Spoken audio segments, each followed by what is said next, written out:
আসসালামু আলাইকুম ওয়া রাহমাতুল্লাহি ওয়া বারাকাতুহু। প্রিয় অষ্টম শ্রেণীর শিক্ষার্থীরা, তোমাদের আজকের এই ভিডিওটি গণিতের উপর, গণিতের চূড়ান্ত সাজেশন বার্ষিক পরীক্ষার। তো যেই কোশ্চেনগুলো দাগানো আছে অবশ্যই সেগুলো ভালো করে পড়লে ইনশাল্লাহ আশা করছি তোমরা কাঙ্ক্ষিত ফলাফল করতে পারবে। তো প্রথমে শিখন অভিজ্ঞতা 3, ঘনবস্তুতে দ্বিপদী ও ত্রিপদী রাশি খুঁজি। তো সেগুলোর বহু নির্বাচনী প্রশ্ন উত্তর এখানে দেওয়া হলো, যেটা দাগানো সেগুলো আমি দেখিয়ে দিচ্ছি, তোমরা এখান থেকে এগুলো করবে। কোশ্চেন নাম্বার 3, a-b2 ab3 হলে a³ - b³ কত? অ্যান্সার দেওয়া আছে, দেখো 3-এর ক answer -10। Question number 4, question number 10,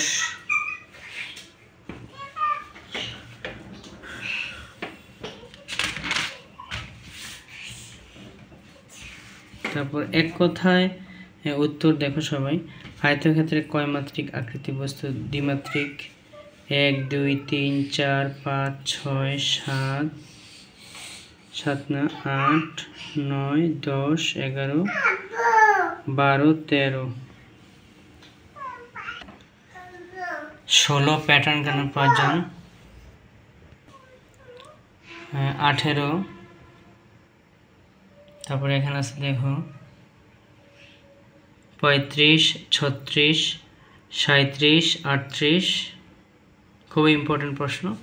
তারপর সংক্ষিপ্ত প্রশ্ন যেমন তোমাদের 3x² + 2 এর ঘন নির্ণয় করো, এগুলো তোমরা অবশ্যই করেছো। তারপর এখানে আছে 397 এর ঘন নির্ণয়, এই যে কোশ্চেনটা দেখো। তারপর শিক্ষণ অভিজ্ঞতা 4, ক্ষুদ্র সঞ্চয় ভবিষ্যৎ গড়ি। এর মধ্যে যে ধরনের প্রশ্ন আসতে পারে, প্রথম প্রশ্নটি, একটি পণ্য 5% ক্ষতিতে 2375 টাকা বিক্রি করা হলে ক্রয় মূল্য কত ছিল? এই যে অ্যান্সার দেওয়া আছে এখানে দেখো, 1 নম্বর কোশ্চেন।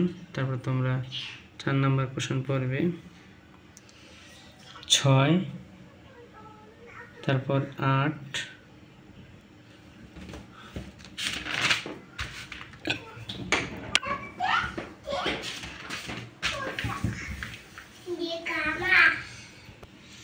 তারপর আমরা যদি এক কথায় চিন্তা করি তাহলে এই কোশ্চেনগুলো থাকতে পারে 1 3 4 5 7 10, তারপর 13। তারপর এই ধরনের কোশ্চেন খুবই ইম্পর্টেন্ট, যে বার্ষিক শতকরা 8.50 টাকা চক্রবৃদ্ধি মুনাফায় 10,000 টাকার 2 বছরের চক্রবৃদ্ধি মূলধন ও চক্রবৃদ্ধি মুনাফা নির্ণয় করো। খুবই ইম্পর্টেন্ট একটা অঙ্ক।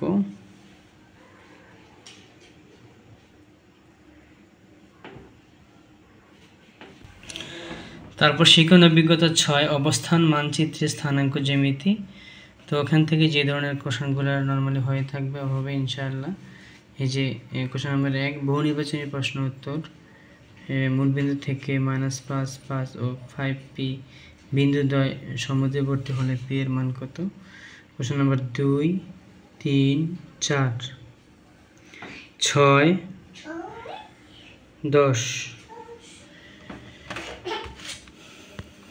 এদিকে কোশ্চেন নাম্বার 11 12 13 14।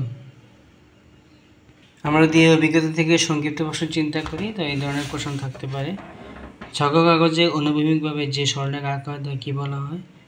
এক্স অক্ষ। 1 2 3 4 5 6 7 8 9 10, এই যে 11 থেকে একটা 17, তারপর 18, তারপর 23, এই যে 11,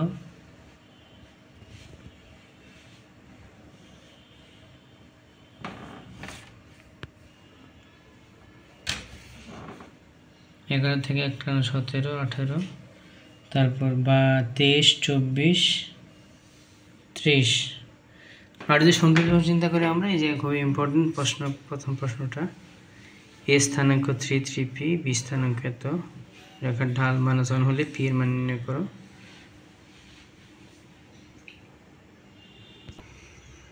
একটি রেখা a -2 3 বিন্দু দিয়ে যায় এবং ঢাল হাফ।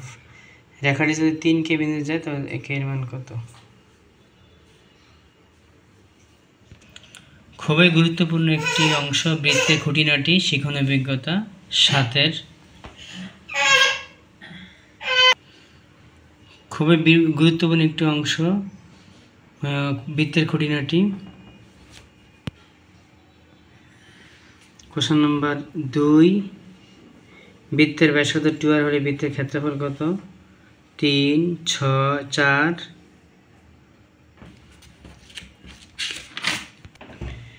11 বৃত্তের ক্ষেত্রফলের সূত্র কোনটি? পাই আর স্কয়ার। 12, 13, 14 খুবই ইম্পর্টেন্ট।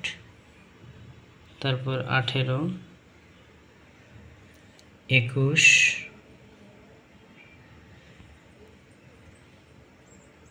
21। আর যদি আমরা এখান থেকে সংক্ষিপ্ত প্রশ্ন চিন্তা করি তাহলে এগুলো একটু দেখতে হবে। এই যে 1, 2, 3, মানে দ্যাট মিনস 1 থেকে একদম 15 পর্যন্ত সবগুলো আসলে ইম্পর্টেন্ট।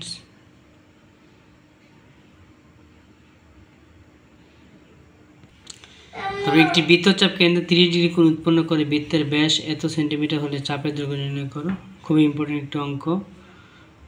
এই যে অঙ্কটা পাশাপাশি একটা অঙ্ক আছে এখানে। একটি বৃত্তের ব্যাসার্ধ 14 সেন্টিমিটার, বৃত্তচাপ কেন্দ্রে 75 ডিগ্রি হলে চাপের দৈর্ঘ্য বৃত্তাংশের ক্ষেত্রফল। খুবই গুরুত্বপূর্ণ অধ্যায় বাইনারি সংখ্যার পদ্ধতি শিখন অভিজ্ঞতা 9। এখানে যে ধরনের এমসিকিউ থাকতে পারে আমি একটু নমুনা দিয়ে দিলাম, তোমরা একটু দেখে নাও। 1 নম্বরটা 3, 4, 5, 6, 7, 8, 9 LSB পুনরূপ লিস্ট সিগনিফিক্যান্ট বিট। তারপর MSB 12, 13, 14। আর এক কথায় চিন্তা করলে খুবই ইম্পর্টেন্ট এগুলো। বাইনারি সংখ্যা পদ্ধতি প্রবক্তা কে? Gottfried Wilhelm Leibniz. 1, 2, 3। তারপর 5, 6, 7, 8, 9, 10, 11, 12, 13, 14, 15, 16, 17, 18, 19, 20। এই যে 20। তারপর এখান থেকে ইম্পর্টেন্ট 25 থেকে একটা না একদম 29। তারপর 32, 34।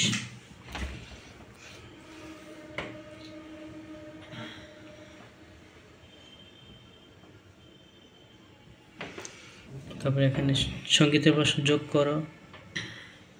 এই যে দুইটা কোশ্চেন ইম্পর্টেন্ট, 3, 4 যোগ করো। খুবই ইম্পর্টেন্স একটা অধ্যায়। তথ্য বোঝে সিদ্ধান্ত নেই। এখান থেকে তোমাদের প্রশ্ন থাকবেই।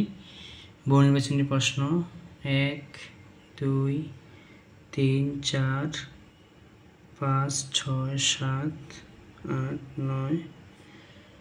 তারপর দেখো 11, 12, 13, 14, 15, 16, 17, 18। এই অধ্যায় থেকে তোমাদের মধ্যক প্রচুরক আসবে, এই প্রচুরকের প্রশ্ন আসবে। 20, 21, 22, 23, 24, 25, 26, 27, 29, 30, 31, 32, 33, 34। আর যদি এখান থেকে তোমাদের এক কথায় প্রশ্ন, এই যে কেন্দ্রীয় প্রবণতা পরিমাপের একক মাপক কয়টি? 3টি। এই টাইপের প্রশ্ন আসতে পারে। খুবই ইম্পর্টেন্স। 1 থেকে 7, তারপর 8 থেকে একদম 8, 9, 10, 11, 12, 13, 14, 15, 16, 17, 18, 19, 20, 21। খুব গুরুত্বপূর্ণ প্রশ্ন তোমাদের, রচনামূলক প্রশ্ন। পরিসর নির্ণয় করো, গড় নির্ণয় করো। এই যে এই তথ্যগুলোর গড় নির্ণয়। নিবেশন কোন শ্রেণীর 60 জন শিক্ষার্থীর ওজনের গণসংখ্যা নিবেশন সারণী দেওয়া হলো। মধ্যক নির্ণয় সূত্র প্রচুরক নির্ণয় লেখা নির্ণয়। প্রচুরক নির্ণয়।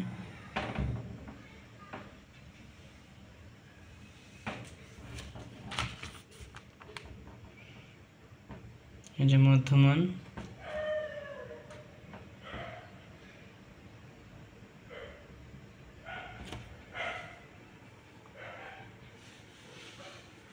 তো প্রিয় শিক্ষার্থীরা আজকে এখানেই, তোমরা এগুলো ভালো করে দেখবে ইনশাল্লাহ। ধন্যবাদ সবাইকে।